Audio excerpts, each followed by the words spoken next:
नमस्कार दोस्तों, हमारे चैनल कानून की नजर में आपका बहुत बहुत स्वागत है। दोस्तों आज हम बात करेंगे कि अगर पति पत्नी को अपने साथ रखने से इनकार कर दे तो क्या करना चाहिए। पत्नियों को क्या कर सकती है एक पत्नी पति के खिलाफ, आज के इस वीडियो के अंदर आप जान जाएंगे।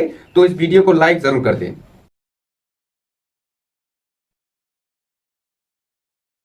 दोस्तों, अगर हस्बैंड वाइफ के बीच डिस्प्यूट होता है, वो भी बहुत कॉमन है हस्बैंड वाइफ के बीच डिस्प्यूट होना, लेकिन मामला इतना बढ़ चुका है कि दोनों का साथ रहना संभव ही नहीं है, तब एक भी पार्टी साथ रहने से मना कर रही है तो ऐसी कंडीशन आ गई है आपके बीच साथ में रहना संभव नहीं है। एग्जाम्पल आपके सामने है। ज्योति मौर्य एसडीएम साहब जो हैं, उनके पति रहना चाहते थे ज्योति मौर्य के साथ, लेकिन पत्नी नहीं रहना चाहती थी। तो कॉमन सेंस की बात है, जबरदस्ती तो आप रख नहीं सकते किसी को। उसी प्रकार से अगर पति नहीं रख रहा है तो पत्नी भी जबरदस्ती जाके नहीं रह सकती है। तो क्या कर सकती है एक पत्नी? सबसे पहला तो अगर कुछ स्थिति ऐसी हुई उत्पन्न या हो जाए आपके बीच में कि आपको आपके पति ने निकाल दिया और आप मायके में हैं या कहीं भी हैं आप, और आपको आपका पति नहीं रख रहा है, तो सबसे पहले तो केस करना चाहिए, वो करना चाहिए 498 AIPC में। इसके लिए आपको एक वकील की साइड लेनी चाहिए। ये मेरी एडवाइस रहेगी आपके लिए, क्योंकि ये लीगल टर्म है। अब कुछ गलत एप्लीकेशन लिख करके दे करके आ जाएंगे तो दिक्कत हो जाएगी आगे आपको केस करने के लिए। तो इसमें वकील का सहारा लेकर के आप अपनी एप्लीकेशन लिखवाएं, पहली बात। अब सिर्फ इतना ही आपको सहारा लेना है कि उससे एप्लीकेशन लिखवा करके आपको महिला थाने में ले जाकर के शिकायत करनी है। आपका इंटेंशन ये होना चाहिए कि जब वो रखने को तैयार नहीं है तो जब महिला थाने में आपकी शिकायत जाएगी तो उसके बाद पति को बुलाया जाएगा, इन्फॉर्म किया जाएगा। कई बार ऐसा होता है कि महिला थाने वाले आपकी शिकायत दर्ज नहीं करते हैं तो आपको अपनी शिकायत एसपी के पास दर्ज करानी होती है, लेकिन वहां भी यदि आपका मामला दर्ज नहीं होता है तो कोर्ट के माध्यम से आपको मामला दर्ज कराना पड़ता है 498A में। लेकिन जो स्टेज ए आ गई है कि आपका मामला दर्ज हो गया है, पति को बुला लिया गया है, तो आप यहां पर बातचीत करके मामले को हल करने का प्रयास करें। क्योंकि मैं आपका समय बचा रहा हूं, ऐसे बचा रहा हूं कि आपको ये एडवाइस दे करके कि आप इन फ्यूचर में भी यही करने वाले हो जो आज करोगे। यानी जब आपने शिकायत की, आपका मामला दर्ज हो गया, चाहे कोर्ट के माध्यम से दर्ज हुआ हो, जब पति आ गया तो पैनल बात करो कि भाई मैं तो रहना चाहती हूं, अगर आप रहना चाहती हैं तो कहें, लेकिन वो रखना ही नहीं चाहता।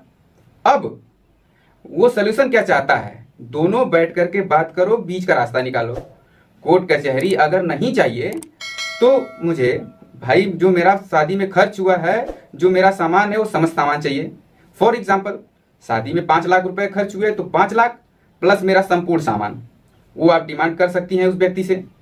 अदरवाइज मैं केस कर रही हूँ 498 IPC में, इसके बाद मेंटेनेंस का केस करने अपना राइट है, कर सकते हैं। उसको बताइए कि फोन अभी वो भी केस करना बाकी है, समझदार होगा वो तो वहीं सेटलमेंट करके आपसे उसी मामले का वहीं पे निस्तारण करवा लेगा, वहीं थाने पे लिखित पढ़त करके दोनों डाइवोर्स फाइल करेंगे और डिवोर्स ले लेंगे।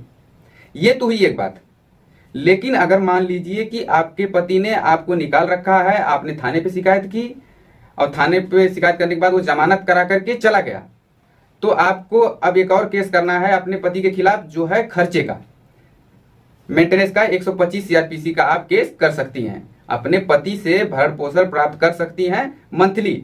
अगर आप अनेबल टू अर्न हैं, आप कमाने में सक्षम नहीं हैं और आप कमा नहीं सकती हैं, अगर आपका पति कमा रहा है तो उसकी लायबिलिटी है। इसके अलावा जिस तरीके का रवैया आपका पति का आपके खिलाफ रहा और उसके परिवार वालों का जिस तरीके से रवैया रहा, तो यदि आपको किसी प्रकार का घरेलू हिंसा का सामना करना पड़ा है तो आप डोमेस्टिक वायलेंस का भी केस फाइल कर सकती हैं।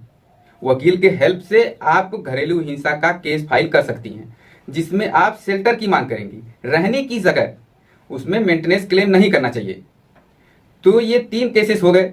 अब इसके अलावा आपको सेक्शन 24, अगर आप हिंदू हैं तो सेक्शन 24 में जो केस चल रहे हैं उन केसेस का खर्चा, आने जाने का जो ट्रेवल्स का खर्चा है और जो वहां पर आप खा पी रही हैं, जिस कोर्ट में आपने केस फाइल किया है, उन सभी का एक्सपेंसेस भी वो देगा। एक्सपेंसेस की देने की बात कर रहे हैं। एक्सपेंस उस सेक्शन 24 हिंदू मैरिज एक्ट में 155 में ये आपका राइट है। उस केस वादी का भी आप खर्चा ले सकती हैं। एक्सपेंसेस जो आपको वकील फीस देनी है, आना जाना, खाना पीना, ये सभी केस आप करें उस कंडीशन में जब आपका पति आपको नहीं रख रहा है और पहली स्टेज आपकी फेल हो गई है 498 वाली। क्योंकि पहली स्टेज में आपको आगे केस करने की जरूरत नहीं है। अगर आप मामले को सॉल्व कर लेंगे तो वो बेस्ट है।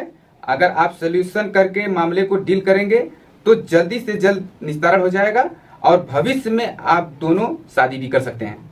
और पति को ये चाहिए कि वो जब पत्नी ने केस किया है और 498A का, तो आप उसी स्टेज पे मामले को निस्तारण करने का प्रयास करें, चाहे जैसे भी।